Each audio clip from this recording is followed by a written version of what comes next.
Brodes Media.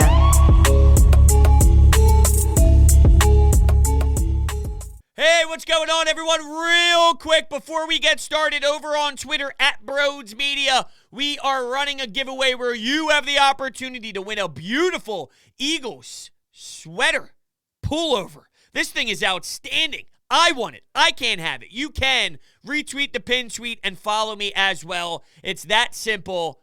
If you're new to the channel, smash that subscribe button. Hit the thumbs up button as well. And with that being said, enjoy the show. What is going on, everyone? Welcome on into Sports Talk with Brodes. There's so much to tap into when we think about this loss to the 49ers. And we will begin with the press conference, the day after press conference by Nick Sirianni. And he opened up discussing Brandon Graham's injury. He's going to be out for the year, which is absolutely devastating. We saw the snap counts afterwards, right? We saw that this morning about Josh Sweat and Ryan Kerrigan and the usage rate. You just paid Josh Sweat. It's not going to be easy to fill the role of Brandon Graham. It's going to take a lot of pieces. Each individual will now have to put more percentage, more energy in. So as a combined unit, that can make up for Brandon Graham, which will be extremely difficult. And then there's the intangibles, which nobody can duplicate, which is the leader, the personality, the character that he has and he brings to the office every day when he clocks in. Brandon Graham's a tough one. Brandon Brooks, not done for the season, but IR is going to pretty much be the move with the pec injury. All right, so Landon Dickerson, right? Well, there were problems. There were adjustments that need to be made, which is fair. The dude gets thrown right into the fire in the middle of a matchup against a 49ers team that's lethal in that area. I would expect for there to be hiccups along the way and questionable moves at times. They didn't rule out Nate Herbig, though. When asked about possibly Nate Herbig, no comment on who would be the starter. Just interesting. I would be really shocked if it wasn't Landon Dickerson. Would that tell me a lot about Dickerson, or would that tell me more about Nate Herbig? See, the whole thing with Mailata, and everyone's like, Andre Dillard sucks. He's the worst. No, Jordan Mailata is fucking filthy. And that's not to say that Andre Dillard is some great player, but I'm telling you, what that battle was all about is more about the special talent of Jordan Mailata than the absolute disaster of Andre Dillard. He's not what he was supposed to be, and it's clear they have to work through the personal side of the game, the mental side of the game, the personality traits with this. That's what they have to coach up, the emotional side. Let's be realistic. He's not handling the mental side of this very well. Jordan Mailata was great, and I don't know, though, what that would tell me more about Landon Dickerson or Herbig. Probably Dickerson, right? If I'm just honestly assessing this right now as I speak out loud to you all, it's Landon's spot to win based off of where he was drafted, the stock they put into him. If they could show off that Alabama player right now, you don't think they would if they could? You don't think that would be their number one option? Absolutely. So, just something to keep your eye out as the week continues. And then right before I press record, we got the news that Zach Ertz is now on the COVID-19 list. He's on the reserve list. So, based off of his vaccination status, we possibly can see him on Monday against the Dallas Cowboys. Something else we will keep our eye out on. But here's what I loved from Nick Sirianni today from the presser. He clearly held himself accountable. He did this post-game as well, saying he didn't really love the fourth down call. It just wasn't it. Just wasn't it. They did not like it. And he was questioned about the look on it because it was a one-play option. If you didn't have the play with the throw, boom, you're pretty much eliminated and you're going to lose that battle. But he said, look, it's a wide receiver throwing the football. And yes, Greg Ward was a college quarterback before, but most plays when you do the gadget stuff, when you try the trick play with a wide receiver throwing, it's, hey, you have it or you don't have it. They gambled, and Nick Sirianni isn't proud of that moment. It ties into this, though. he talks about just, yeah, you want to move on to the next game, but you can't just do it without fixing those problems. You can't have the same mistakes happen over and over and over and over again. And we're so used to this lifestyle in football where the head coach's head is huge, right? It's massive. All they talk about is, I stick to my guns. I made the call. I love the call. I made that call for a reason. I put that in my playbook for a reason. All right, well, it's okay to admit that it probably wasn't the strongest decision in that moment. Nick Sirianni is very willing to say, you know what, I made the mistake. It's about how do we not, though, the next time out there. It's clear, and so far to this point, he's shown me everything he said. When he says something, he's accomplished that goal. Whether it's competition, whether it's except for this game, this is the first hiccup along the way, but I want to put my players in a position to succeed. We will teach family. We will teach brotherhood. We will stress the details. Let's get back to the fundamentals of the game. That's going to be our base. All of that has really transpired this year. So when he is going to tell you that this is part of the Nick Sirianni experience, when I mess up, we're going to attack it as a coaching staff, hold our coaches accountable. Doug Peterson, that was the biggest damn knock. He didn't even coach the coaches, and that's a part of coaching. It's not just about the players. Nick Sirianni had a hell of a day today. It's not fun. It's not a good day. You have some tough conversations, but you go over it, and you assess. So it's not over and over and over again. All right, it's great that that's being acknowledged. Now it's step 2. This is a journey, multiple step process. Step 1, admitting something has to change here. Step 2, start analyzing what that can be. Go over your options. Talk about it with the people surrounding you that's supposed to be part of this with the coaching staff, right? Step 3, apply it in practice. Repetition. Punch it in. Do it in real time. Do it when the game is on the line. Do it when it matters most. I don't understand, though, why Greg Ward was out there. When somebody doesn't play all day, and when he's not a consistent part of your offense, and now he's thrown into the fire here in the middle of a game, and everybody's aware, look, it's the National Football League, right? These people aren't stupid on the other side. Greg Ward, alarm, alarm, alarm, hey, it's going off in the head. Possibly something's about to happen. Huh. That's why I thought the 49ers were bang right on the money with it. So the game plan was a mess. And there's so many different ways to tackle this one. For anyone who thinks it was more about the 49ers just being good defensively and the game plan wasn't that horrible, believe it or not, I did hear that today.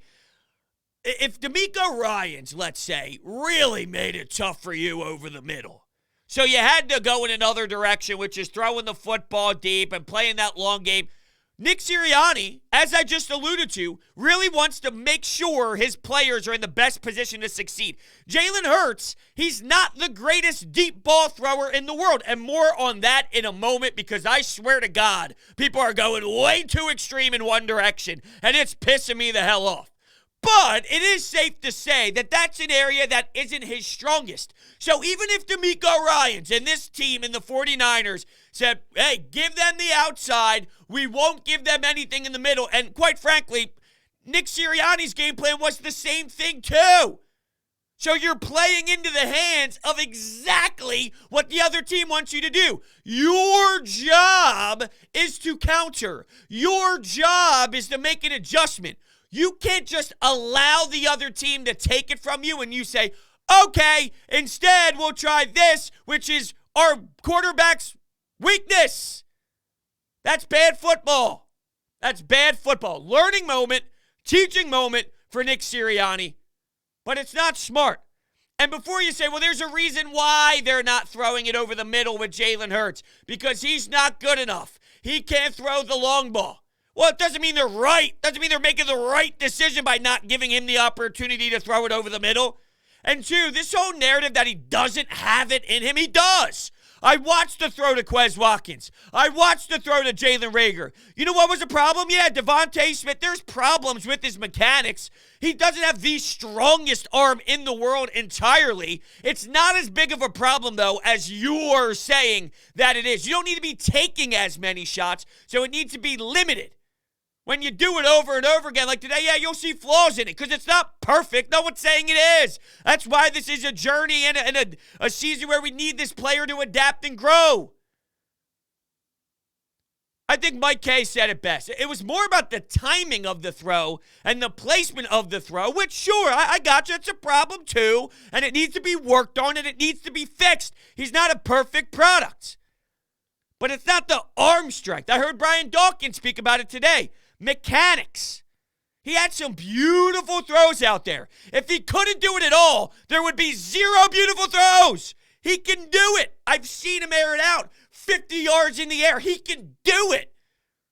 It needs to be worked on more consistently, but you act as if he can at all. If he can, and he works on the consistency and the mechanics, and it's not just about arm strength. You know who has great arm strength? Carson Wentz. You want Carson Wentz here? You know who has success and goes to the Super Bowl? Jimmy Garoppolo. If I'm Kyle Shanahan, I could do more damage with Jalen Hurts than Jimmy Garoppolo. Let's be realistic. The Tennessee Titans with Ryan Tannehill, they have success moving the ball schematically. It's an era of football where mobile quarterback is in. If you waited over a certain amount of time to draft quarterbacks until you found one with the top 3 arm, you know what you'd be doing? Sucking. They don't grow on trees. Would I want it to be more splashier of an arm? Sure. But my problem is people set false expectations for quarterbacks where it's not possible. The bar that you're setting is not even humanly possible. Oh, he missed that one play. He was unreal against the Falcons and missed a play to Zach Ertz. And I brought it up too. But now that it's been a whole nother week and all these haters are taking it to an extreme level, I'm getting fired up about it. There will be bad throws. Do you know who had a bad game in week 1? I'll tell you, and I'll bring up the stats just to put it in perspective for you, okay? I wrote a little article on it on brodesmedia.com. If you want to check it out, you can go to brodesmedia.com, hit the drop-down menu, go to blog, and check it out. But it's called My Eagles Psychological Study. Here's Aaron Rodgers in week 1. 15 of 28 for 133 yards, 0 touchdowns, 2 interceptions, 13.9 QBR. So don't tell me, yeah, but you don't have Rodgers. Yeah, but you don't have Breeze. Yeah, but you don't have Brady. Yeah, you're right. We don't have the top 3 quarterbacks in an era. Yeah. What do you want to do? Just keep turning over the position until you find that? Call me in 15 years of doing that. Josh Allen, his first year, 5-6 with a 52.8 completion percentage, 10 touchdowns and 12 interceptions. Yeah, both of those guys have arms. I gotcha. I'm telling you that there's a growing process, though, on how to adapt in this league. No one's going to be perfect. Every quarterback makes bad throws. Every quarterback will have one that's a little bit shy of his wide receiver. Everyone. Just let it play its course. We understood what this season was all going to be about. Let's learn together. Let's adapt together. Let's become one together. Nick Sirianni going back to the drawing board. Okay, makes sense. You got outcoached by Kyle Shanahan. It's not the worst thing in the world. It does seem when he lets it go, though, he has to reset his whole body when he's moving along and trying to throw that way. That's where you see the lack of arm strength. When he has time, and he does have time with this offensive line, but when he has time to reset it and kind of really reset the whole mechanic side of things, which is massive, clearly, the ball does go the distance. So he has the ability, but yeah, sometimes it comes down to needing the time to do it. One more thing Sirianni mentioned on Hurts himself. He was going to the right guy. So it's clear we talk about them being predetermined on who they want to go to. And with these plays in week 1, they snapped the football and everyone was on the same page, running the right routes, releasing at the right time, setting the screen perfectly, right? Bing, bang, boom. everything worked together as one. That's something they put in Jalen Hurts' brain prior. Go here, go here, go here, like predetermined reads, right? That's anyone. You run through your progressions. They were available more, but with this, he was going to the set players that Nick Sirianni wanted. That's part of Nick Sirianni coaching Jalen Hurts. Whether that's right or wrong, we will find out more as games play out. I don't know if that's right or wrong. I'll see if it works for this tandem. The throwing over the middle of the field thing, though, that needs to change. It has to happen. You're not going to succeed all the time throwing it around to the sidelines. Attack the middle. See, there was one point in this game where they ran the ball around 25 times or so, and they threw the ball 15 times or so, in that range-ish. They were really committed to the run, and they were running it on a 49ers team where, they have strong players in that area. Why not target the opposing team's weakness? Which I guess their mentality was, run the ball, take your shot. Run, take your shot. Run, take your shot. Where I have the problem is, and I talked about a step process already in this show, it's perfect here. They went from step 1, which is run the football, to step 3, which is take shots downfield. How about the play action, and let's rock with some intermediate throws towards your tight ends? They were 11 personnel 75% of the time. If you're thinking about the tight end usage and the reason why they only had 4 targets towards their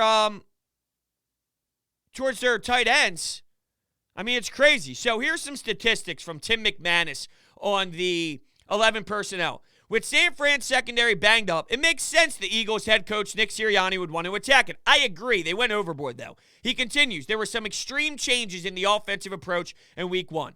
The Eagles were 75% of the time in 11 personnel, up 15% from week 1. Meanwhile, Jalen Hurts' air yards attempt went from the lowest in the league to the highest in NFL week 2.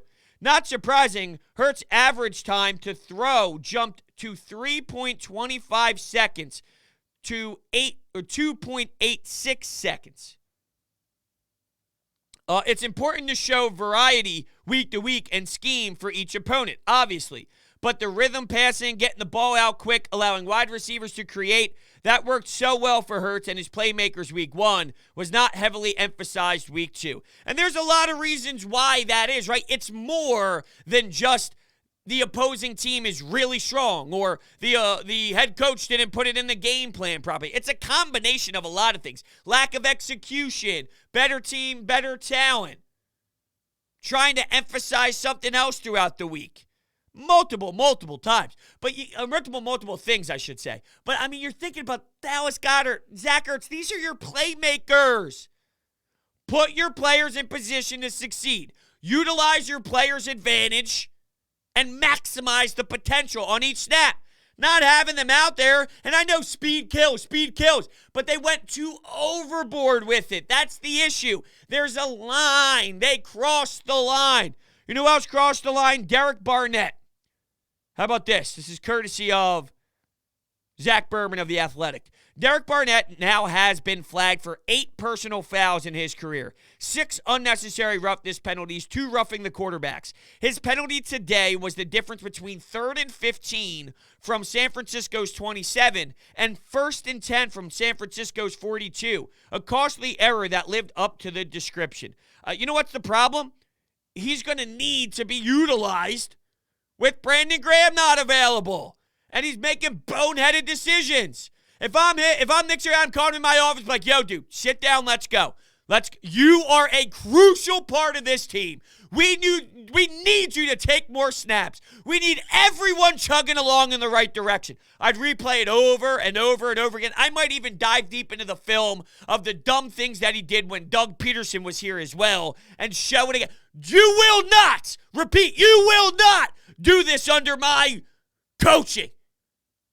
Give him another opportunity after you drill him. No! Like I'm talking to my puppy upstairs when she starts biting me. No biting. That's what I do to Derrick Barnett. He's had plenty of chances.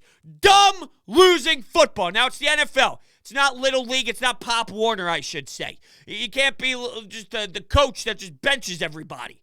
They make millions of dollars. But drill it in the head. Accountability, that's a big thing from Coach, huh? That's what we heard. All right, we have anytime hotline calls to get to for sure. Before we get into that, it's been a great start to the NFL season, and it's only getting better at DraftKings Sportsbook, an official sports betting partner of the NFL. DraftKings is kicking off another week of action by giving all new customers a can't-miss offer. Bet just $1 on any football game this week and receive $150 in free bets instantly, no matter what. And this football season, all customers can swing big with DraftKings same-game parlays. Download the DraftKings Sportsbook app now and use promo code Brodes to receive $150 in free bets instantly when you place a bet of $1 or more on any football game. That's promo code Brodes to get $150 in free bets instantly this week at DraftKings Sportsbook, an official sports betting partner of the NFL. Must be 21 or older, Pennsylvania only. New customers only. Restrictions apply. In partnership with Meadows Racetrack and Casino. See DraftKings.com/sportsbook for details. Gambling problem? Call 1-800-GAMBLER. So before we get to the calls, this defense, clearly from the surface, 17 points, not an issue at all. They don't create enough turnovers for my liking, considering that Jonathan Gannon made it clear that that's something that they care about. And Nick Sirianni even said it today as well. He cares about explosive big plays and turnovers. That's something that they clearly value. And there's been moments, right, that Kayvon Wallace play was a problem because of the helmet-to-helmet call, which that would have been a fumble recovery. There was the play where it was... Give me a second. Was it Javon Hargrave or Hassan Ridgeway that tackled Matt Ryan in the backfield, and it was an intentional grounding instead of a fumble? That would have been one. Darius Slay missed an opportunity to have a pick in the first game. Steven Nelson had a couple pass breakups.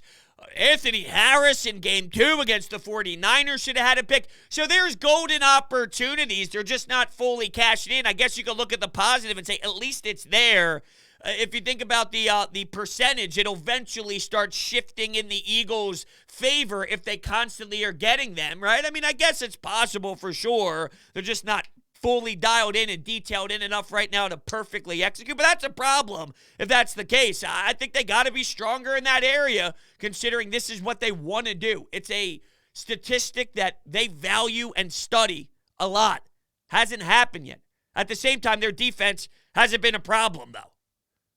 Not the biggest problem. I don't like the lack of sacks. They had 2 quarterback hits, 0 sacks. And I saw Fran Duffy throw out there all sorts of tape on Fletcher Cox and the impact that he's making without being on the stat sheet. And no doubt about it, it's clear as hell that Javon Hargrave is maximizing Fletcher Cox getting double team and the protection sliding one way because of Fletcher. The difference is, in years past, guess what? He'd beat that too. He'd be so electric that he'd get by that too. Now, and look, I get it. He's older. It makes sense. It's hard to demand that when someone's played so many damn games and has so many snaps under his belt. He's got a lot of miles on the tire, right? It's only inevitable that this eventually shows up. I understand that. But that's why we talk about Fletcher Cox the way that we do. Yeah, it's not as big. It's big, but it used to be even bigger.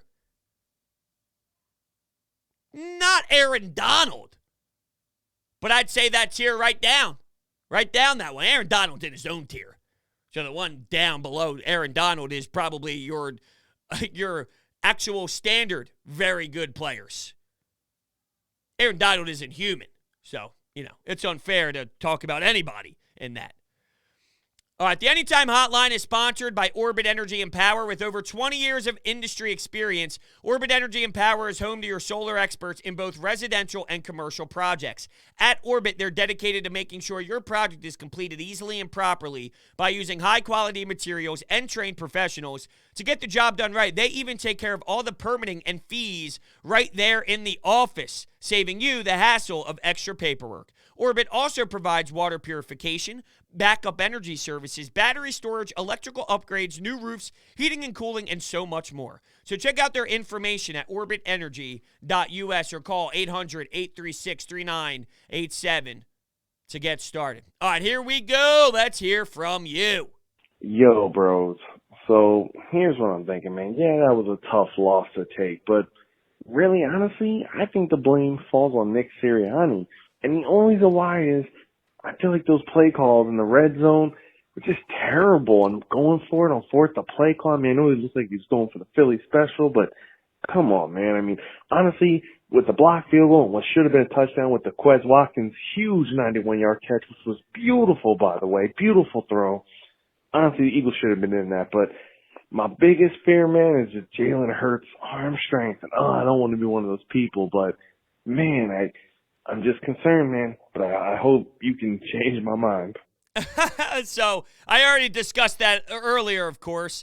With it, it's not as if it's unfair. It's fair to talk about it. It's fair to bring it up. Just don't cross that line. I like toying with that line and making that the breaking point, right? Like, there's validity to what you're saying, and hey, why is this happening? And it was a concern in Alabama. It was a concern during the draft. It was brought up for a reason. Think about how special Jalen Hurts is in every category that we speak highly of on him, which is a ton, right? It's a ton.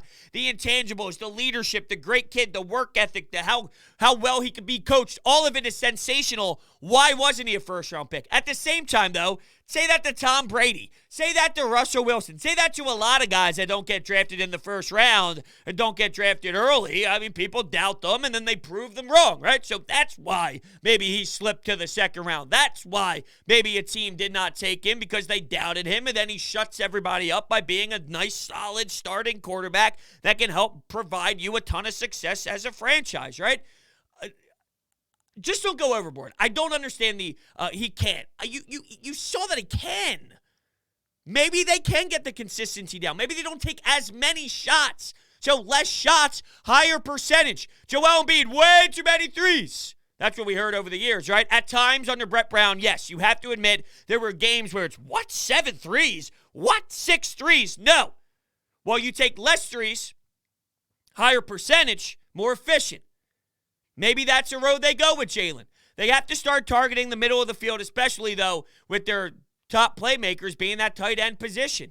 The offense, that the goal line, I keep hearing, why don't you bring Jordan Howard in? See, you're overthinking things. Why don't we start calling practice squad guys up? And I understand why you're saying that, what he brings to the table and his body structure, he can power through. Just QB sneaking. Jimmy Garoppolo's out there QB sneaking. We don't need to now start bringing up a practice squad guy, although it is interesting. No Boston Scott again. So it's Gainwell and Sanders. And I love those two, but Jordan Howard brings something so different. Why isn't he here? I don't know. I'm just fascinated by the running back core in general, how they've used it to this point, which is two players. But I'm not ready to start screaming for that. I'm not screaming at all, to be honest with you. I'm kind of just witnessing from a distance and analyzing that way. You know, with the defense, great, 17 points. That 9-minute drive, though, 9-minute drive, 15, 16 plays, long, wore you down. Earned every inch, they did.